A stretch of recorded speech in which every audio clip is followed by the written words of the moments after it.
Amiga, estou cheinha de trabalho. E tu? Eu vou ter um dia santo. Só tenho de reunir com a quinta.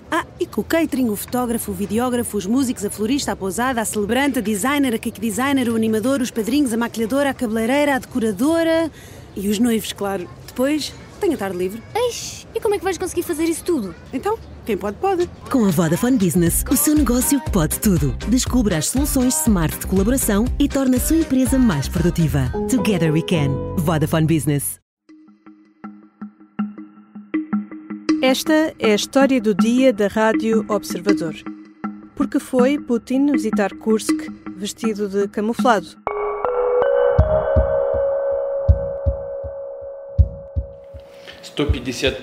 гвардейская отдельная бригада морской пехоты Тихоокеанского флота. Esta semana vimos uma imagem rara do presidente russo Vladimir Putin. Vestido com um uniforme militar camuflado, visitou a região de Kursk, invadida pelos ucranianos em agosto de 2024. Foi a primeira vez que Putin visitou esta região desde a investida ucraniana e fê-lo na véspera de receber Steve Witkoff, o enviado especial de Trump para negociar um acordo de cessar-fogo na região. No fim desta coreografia, o presidente russo anunciou ser favorável a interromper durante 30 dias o conflito armado, mas sublinhou que tinha muitas questões para discutir com os Estados Unidos. O que é que Putin foi fazer a Kursk? E o que é que tem isso a ver com um possível acordo de cessar-fogo? E a Ucrânia? Em que posição está Volodymyr Zelensky para negociar? Vou conversar com a Madalena Moreira, jornalista internacional do Observador. Eu sou a Teresa Abcacis e esta é a história do dia de sexta-feira, 14 de março.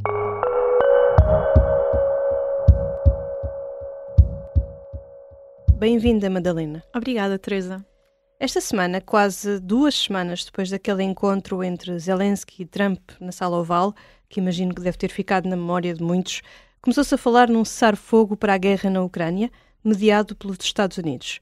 Como é que se chegou a este acordo? O que é que ele prevê? O acordo apareceu depois de um encontro entre representantes dos Estados Unidos e de Kiev na Arábia Saudita, que vem na sequência de um outro encontro que os Estados Unidos já tinham tido antes da tal discussão, também na Arábia Saudita, mas com os representantes russos. E tal como disseram que se iam encontrar com as duas partes, assim foi, e daqui saiu este acordo de cessar-fogo que tem 4 pontos-chave. O mais importante e o que se tem falado mais é o do cessar-fogo de 30 dias, um cessar-fogo temporário, que seria o fim a suspensão das hostilidades, tanto no ar, como no mar, como na terra, o que é um cessar-fogo mais extensivo do que outros que já tinham sido propostos, que previam apenas a suspensão das batalhas no ar e no mar. Uhum. Para além disso, também tem garantias de segurança para a Ucrânia, que não se sabe muito bem os detalhes, mas que sabemos pelo menos que houve uma reposição do apoio militar e das informações das secretas.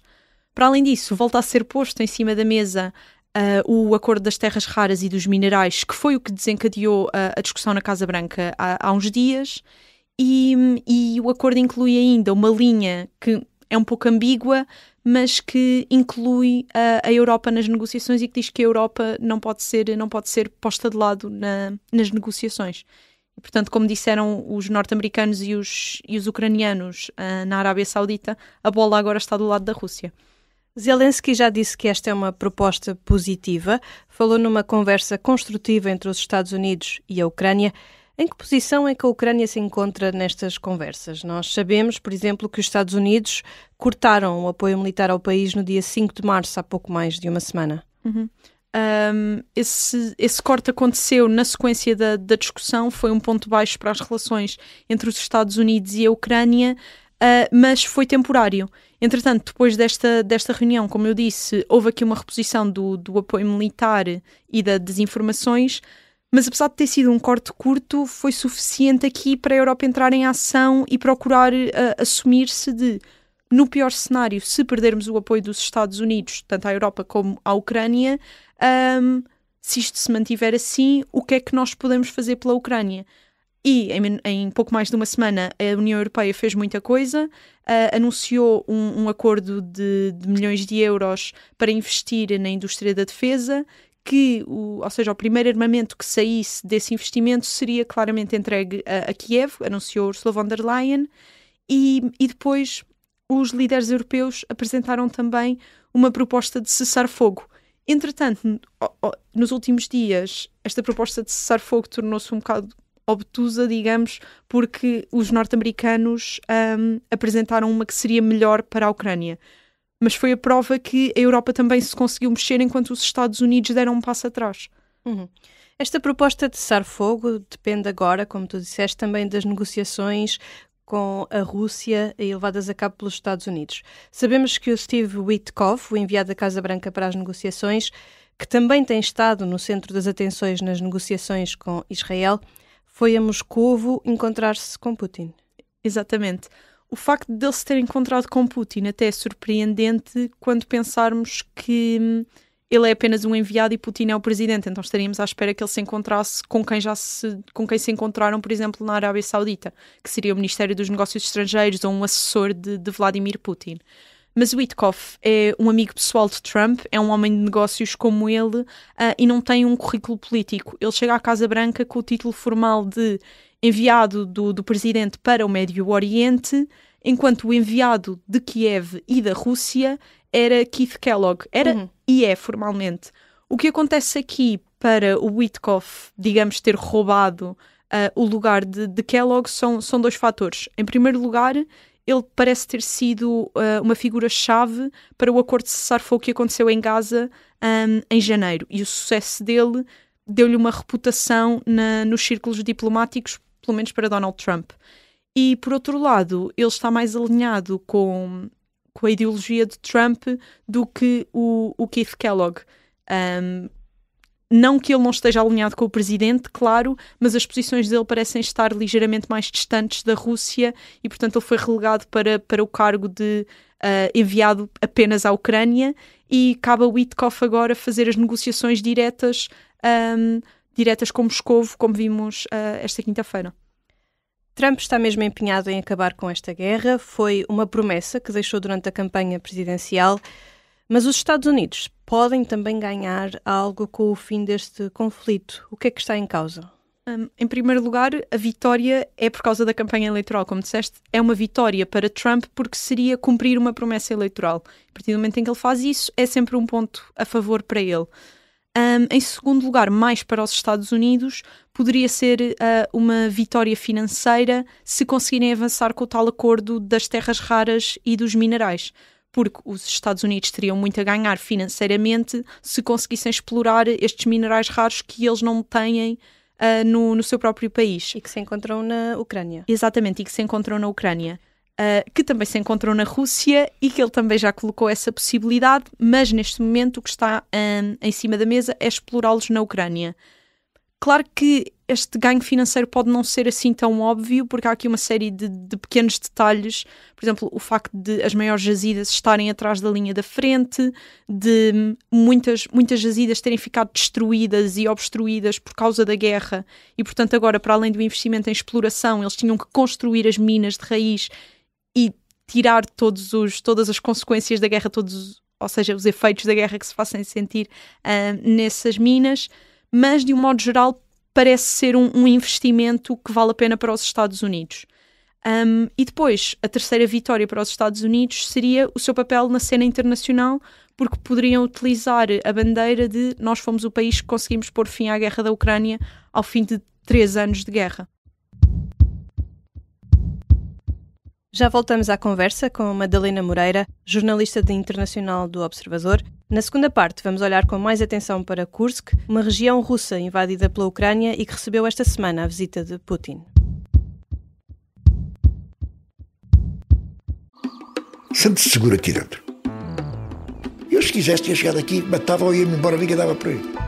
Esta é a história de Jorge Jardim, o agente secreto que parecia um simples homem de negócios, mas liderou missões perigosas em todo o mundo, tentou criar um país e foi pai de um clã de mulheres aventureiras. Filho, isto nunca podes dizer a ninguém. Isto é absolutamente confidencial. O Misterioso Engenheiro Jardim é uma série para ouvir em 6 episódios e faz parte dos Podcast Plus do Observador. É narrada por mim, Lourenço Ortigão, e tem banda sonora original dos HMB. Estreia a 18 de março. Os Podcast Plus do Observador têm o apoio da Kia. Amiga, estou cheinha de trabalho. E tu? Eu vou ter um dia santo. Só tenho de reunir com a quinta. E com o catering, o fotógrafo, o videógrafo, os músicos, a florista, a pousada, a celebrante, a designer, a cake designer, o animador, os padrinhos, a maquilhadora, a cabeleireira, a decoradora e os noivos, claro. Depois, tenho a tarde livre. Eish, e como é que vais conseguir fazer isso tudo? Então, quem pode, pode. Com a Vodafone Business, o seu negócio pode tudo. Descubra as soluções smart de colaboração e torne a sua empresa mais produtiva. Together we can. Vodafone Business. Estamos de regresso à conversa com a Madalena Moreira, jornalista internacional do Observador. Tem-se falado sobre a possibilidade de se chegar a um acordo de cessar fogo na Ucrânia. Quais são, dirias, os mínimos para aceitar este acordo, tanto para a Rússia como para a Ucrânia? Para Kiev são muito claros. Volodymyr Zelensky tem dito isto repetidas vezes e apesar de ele ter mudado algumas coisas, o que ele quer neste momento são garantias de segurança. É assegurar que se este cessar-fogo acontece, a Rússia não o vai quebrar e não vão ser atacados enquanto o cessar-fogo está em vigor. E a devolução do apoio militar norte-americano parece ser um passo que estas garantias de segurança podem ser dadas durante os 30 dias. Do lado da Rússia, neste momento, o mais importante parece ser o controle de Kursk, porque há um grupo na cúpula do Kremlin que se recusa a avançar com negociações enquanto a Rússia não tiver controle total de Kursk. E neste momento é onde os combates estão mais acesos. Segundo também disse Putin numa conferência de imprensa nesta quinta-feira, ele diz ter questões sobre como é que o cessar-fogo pode ser operacionalizado na linha da frente, porque não estamos a falar apenas da linha da frente em Kursk, estamos a falar da linha da frente no Donbass, que são 2.000 quilómetros. Quem é que vai garantir que não há violações do cessar-fogo? E esta foi uma questão que ele colocou em cima da mesa como a nuance que ainda tem que ser debatida. Esta semana, o presidente russo Vladimir Putin visitou pela primeira vez as suas tropas na região de Kursk, território russo que os ucranianos invadiram em agosto do ano passado. Como é que está a situação nesta frente? Há informações contraditórias do lado da Rússia e da Ucrânia. Houve um desenvolvimento nos últimos dias quando a Rússia desencadeou uma operação nos gasodutos em Kursk no final da semana passada. E então centenas de soldados russos entraram nos gasodutos do lado russo e acabaram por sair, percorreram-nos ao longo de 15 quilómetros e depois acabaram por sair atrás da linha da frente ucraniana. Os ucranianos inicialmente disseram que tinham detectado esta invasão e que a tinham parado, que tinham respondido e a tinham parado com artilharia, mas a verdade é que nos 6 dias em que esta operação começou, à superfície as tropas russas conseguiram conquistar, ou reconquistar, porque é uma região russa, uma série de localidades. Quando Vladimir Putin visitou Kursk pela primeira vez na quarta-feira, teve uma reunião com o chefe de Estado-Maior das Forças Armadas, que neste momento diz que a Rússia controla 90% da região e que os ucranianos se renderam e começaram a fugir para Sumy, que é a região ucraniana do outro lado da fronteira. A Ucrânia negou que isto esteja a acontecer. Os ucranianos reconheceram que saíram de Sudzha, que foi a maior cidade russa que eles conseguiram ocupar em Kursk e que era o reduto deles em Kursk, mas recusaram que tenham fugido para o lado ucraniano. Portanto, eles disseram que estão a fazer uma retirada estratégica e que se estão a repor junto à fronteira, mas ainda do lado russo.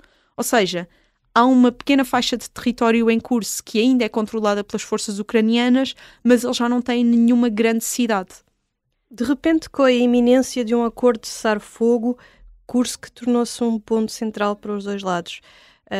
Vês aqui uma coincidência entre esta visita esta semana de Putin a esta região e estas conversas sobre o acordo?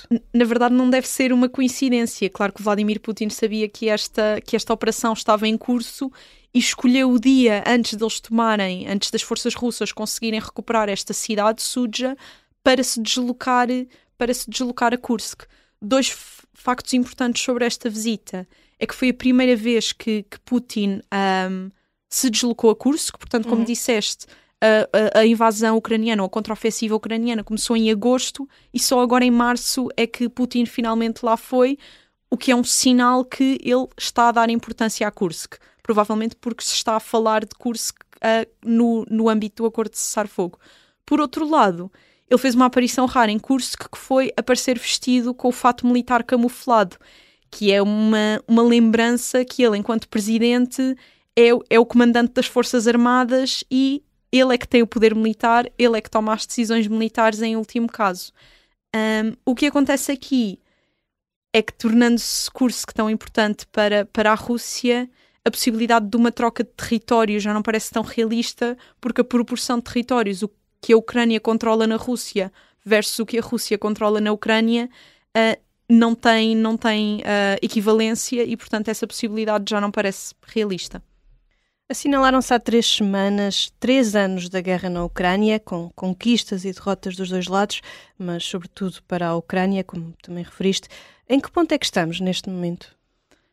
Estamos num ponto animado da guerra, o que numa guerra nunca é uma coisa boa de se dizer, mas quando pensamos, como disseste, que a guerra dura há mais de 3 anos e o que vimos nos últimos meses foi uma guerra de atrito, que é a linha da frente está quase parada, há pequenos avanços e pequenos recuos, que nos últimos meses têm sido principalmente pequenos avanços para a Rússia, mas não se viram grandes ofensivas. Portanto, a guerra avançou muito rápido inicialmente em 2022, depois houve uma suspensão e depois no verão de 2024 a Ucrânia faz a sua grande contraofensiva em Kursk e desde aí parecia que ou seja, agora havia guerras de atrito em 2 partes, na zona de Kursk, onde os ucranianos avançavam, e na zona do Donbass.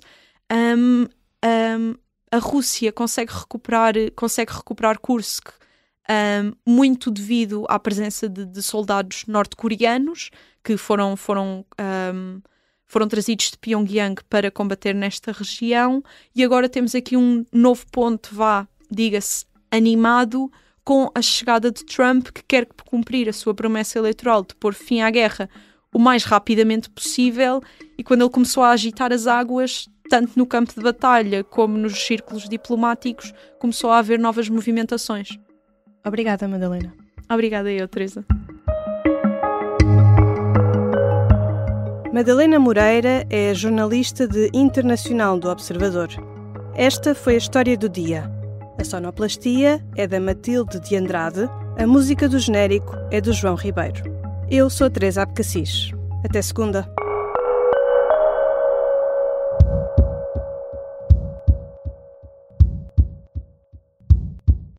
Amiga, estou cheinha de trabalho. E tu? Eu vou ter um dia santo. Só tenho de reunir com a quinta. E com o catering, o fotógrafo, o videógrafo, os músicos, a florista, a pousada, a celebrante, a designer, a cake designer, o animador, os padrinhos, a maquilhadora, a cabeleireira, a decoradora e os noivos, claro. Depois, tenho a tarde livre. Eish, e como é que vais conseguir fazer isso tudo? Então, quem pode, pode. Com a Vodafone Business, o seu negócio pode tudo. Descubra as soluções smart de colaboração e torne a sua empresa mais produtiva. Together we can. Vodafone Business.